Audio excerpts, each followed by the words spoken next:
Bir gün özüme sual verdim. İnsan nedir? Cevap aktardım. İnsan bir ad değil, insan bir peşe değil, bir CV değil, bir statüs değil.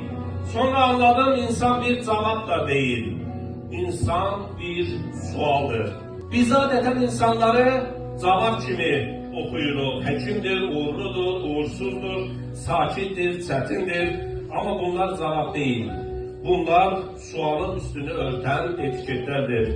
Birini tanıdığını düşünürsense dayan. O insan artık değişmiş olabilir. Çünkü sual her zaman yenilenir. Atı sen bile değildin deyilir. Bəli, çünkü artık başka sualam. Cesaret cevap vermek değil, cesaret sual olarak kalmaktır. Sual canlıdır, cevap ise donmuştur. Biz cevaplarla büyüdük. Doğru cevap, yanlış cevap, test cevabı, imtihan cevabı ama hayat test değil. Hayat müellime teslim edilen kağıt değil. Hayatın sonunda doğrusu yoktur. Hamımız dayanacağız, telefonlarımız susacak, tekrimler bitecek. Sonra eləyərəm dediklərimiz heç vaxta çevrilecek.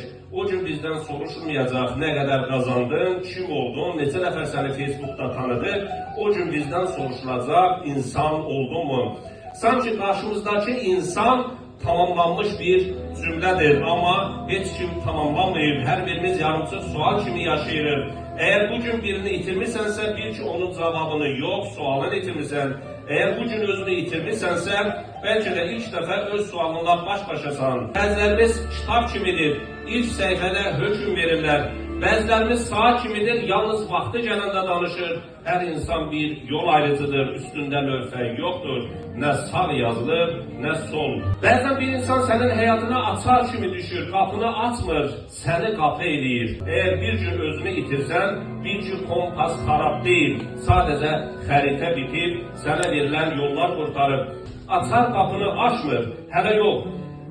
Her açar, her kapı üçün değil. Yanlış kapılara özümüzü uygunlaştırmaya çalışırıq. Eğilirik, kesilirik, kiçilirik. Hiçbir insan yanlış açar değil. Sadece yanlış kapıda sınanan açardır. Toxumdan soruşsan, ne vaxt ağız olacaksan cevap vermek. Çünkü toxum cevap değil. Toxum prosesdir. Sualın vicdanı onun felsefesidir.